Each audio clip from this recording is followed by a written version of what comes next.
15 February 2020, Bilal discarded a machine which he had imported from China for rupees 1 million on 1st of January 2020 to start the business. However, the machine was badly damaged during the shipment, rendering it unfit for use. The shipping company paid him rupees 8,50,000 as damages. The scrap value of the machine on the date it was discarded was estimated to be rupees 2 lakh. The documentation charges incurred in connection with the claim for damages were 25,000. बस यहाँ पे रुक जाए। Okay, तो item कौन सा sell out हो रहा है इधर, किसकी बात हो रही है? Sir machine. मशीन किस हेड में क्लब होता है? मशीन के ऊपर क्या डेप्रिसिएशन मिलती है या नहीं मिलती? सर मशीन पे डेप्रिसिएशन मिलेगी सर। मशीन के ऊपर डेप्रिसिएशन मिलती है। अच्छा, और मशीन की जो डेप्रिसिएशन है वो कहाँ रिफ्लेक्ट होती है? Sir income statement. और इनकम स्टेटमेंट का एंड टोटल क्या होता है? सर एक्सपेंसेस में आएगी ना डेप्रिसिएशन इसकी। एक्सपेंसेस में आएगी, और इनकम स्टेटमेंट का एक्सपेंसेस सेल्स में से कॉस्ट ऑफ गुड्स सोल्ड और एक्सपेंसेस निकाल के नेट टोटल को क्या कहते हैं? सर इनकम में से sale net profit sir. Net accounting profit, और नेट अकाउंटिंग प्रॉफिट में से कुछ चीजें प्लस और माइनस करके टैक्सेबल प्रॉफिट आएगा। और ये जो टैक्सेबल प्रॉफिट है ये किस हेड में चार्ज होता है? इनकम फ्रॉम सैलरी में होता है, इनकम फ्रॉम प्रॉपर्टी में, या इनकम फ्रॉम बिजनेस में, किस में होता है? सर रिपीट करेंगे आप क्वेश्चन अपना? ये जो नेट टैक्सेबल इनकम होती है इसके ऊपर किस हेड में, ये किस हेड ऑफ इनकम में जाता है? इनकम फ्रॉम बिजनेस होता है, या इनकम फ्रॉम सैलरी है, या इनकम फ्रॉम प्रॉपर्टी है? सर इनकम फ्रॉम उसमें जो पहले आपने बोला था सर उसमें बिजनेस में आएगा। इनकम फ्रॉम बिजनेस, तो ये इनकम फ्रॉम बिजनेस में आता है इन रूटीन मैटर। अच्छा, मशीन के ऊपर डेप्रिसिएशन मिलती है, क्या ये मशीन यूज हुई कि नहीं हुई? सर मैं बताऊं? जी सर हुई मशीन तो ऑब्वियसली फिर डेप्रिसिएशन मिलेगी। अगर यूज होगी तो मिलेगी, क्या ये मशीन यूज हुई कि नहीं हुई? सर मशीन यूज हो ना हो हर साल डेप्रिसिएशन उसकी चार्ज होनी ही होनी है। नहीं, ऐसा तो नहीं है। मशीन यूज होगी तो डेप्रिसिएशन मिलेगी, यूज नहीं होगी, ये तो मशीन नहीं आई है। ये जरा दोबारा से जो नई मशीन है, जो नई मशीन आएगी उसकी डेप्रिसिएशन तो नहीं ना चार्ज होगी उसी दफा। कब चार्ज होनी शुरू होगी नई मशीन? उसके अगले साल से। नेक्स्ट ईयर से स्टार्ट होना शुरू। जी, जब वो मशीन यूज होना शुरू होगी। क्या ये मशीन यूज हुई कि नहीं हुई? No sir. दोबारा से ये दोनों लाइनें पढ़ें, आप सही कह रहे हैं, नहीं हुई। क्योंकि ये आपने चाइना से इंपोर्ट की, रास्ते में थी, शिपमेंट में थी, तो वहां पे कोई गड़बड़ हो गई और वो मशीन डैमेज हो गई। पहले 3 लाइनें पढ़े जरा। On 15 February On 15 February 2020, Bilal discarded a machine which he had imported from China for rupees 1 million on 1st of January 2020 to start the business. However, the machine was badly damaged during the shipment, rendering it. तो क्या ये machine आपकी factory में पहुंची या नहीं पहुंची? नहीं सर, इसकी डेप्रिसिएशन चार्ज ही नहीं हो सकती किसी भी तरह भी। बिल्कुल नहीं हो सकती। तो डेप्रिसिएशन जब चार्ज नहीं होगी तो जिस एसेट के ऊपर डेप्रिसिएशन चार्ज नहीं हो सकती, क्या ये वाला एसेट फिर कैपिटल एसेट की डेफिनेशन में आएगा या नहीं आएगा?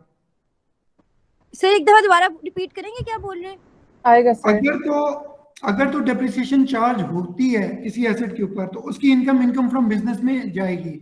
अगर एक एसेट के ऊपर डेप्रिसिएशन आप चार्ज नहीं कर सकते तो फिर किस हेड ऑफ इनकम में जाएगी? सर इनकम क्या वो इनकम फ्रॉम बिजनेस में जाएगी, कैपिटल गेन्स में जाएगी, या इनकम फ्रॉम प्रॉपर्टी में जाएगी? सर इनकम फ्रॉम प्रॉपर्टी में जाएगी। इस सूरत में ये कैपिटल एसेट होगा। प्रॉपर्टी तो नहीं है ना जी आपकी, प्रॉपर्टी तो लैंड और बिल्डिंग में उसको कंसीडर करते हैं।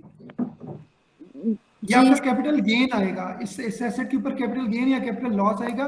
ये एसेट तब जब डेप्रिसिएशन नहीं होती तो फिर ये कैपिटल एसेट की डेफिनेशन में जाएगा। मैं दोबारा थ्योरी पे आता हूं।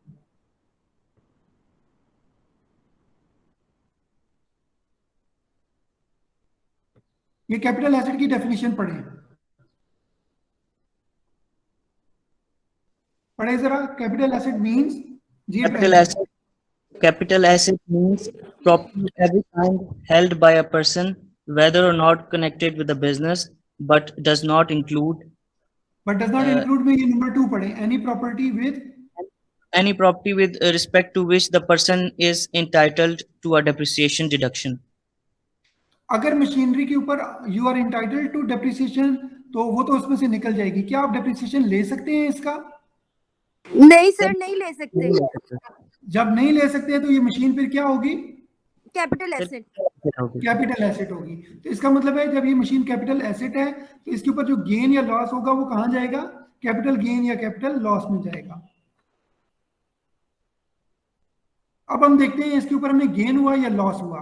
तो सबसे पहले ये देख लें, ये आंसर पढ़ लें। Since machine was not used so Bilal was not entitled to claim depreciation on this machine, hence the machine falls within the definition of capital asset. So now अब हमें ये देखना है कि ये कैपिटल एसेट तो है, क्या हमने ये सेल आउट किया या नहीं किया। अब वो देखते हैं, क्या ये डिस्पोजल की हमने या नहीं की। सर बेसिकली हम लोग 850 और 200,000 को ऐड करके 1 मिलियन से माइनस नहीं कर देंगे? ऐसे ही करेंगे, ऐसे ही करेंगे। ऐसे करेंगे तो हमें तो प्रॉफिट होगा ना, लॉस तो नहीं होगा। जी जी प्रॉफिट होगा। क्या हमने इसको डिस्पोज ऑफ किया इस एसेट को या नहीं किया?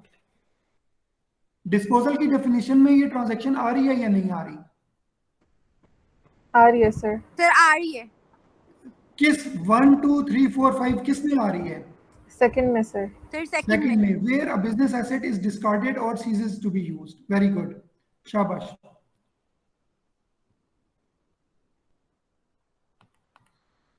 सो ये एसेट आपने डिस्कार्ड कर दिया, तो सेल प्राइस क्या बनी है इसकी? शिपिंग कंपनी ने आपको क्या पे किया?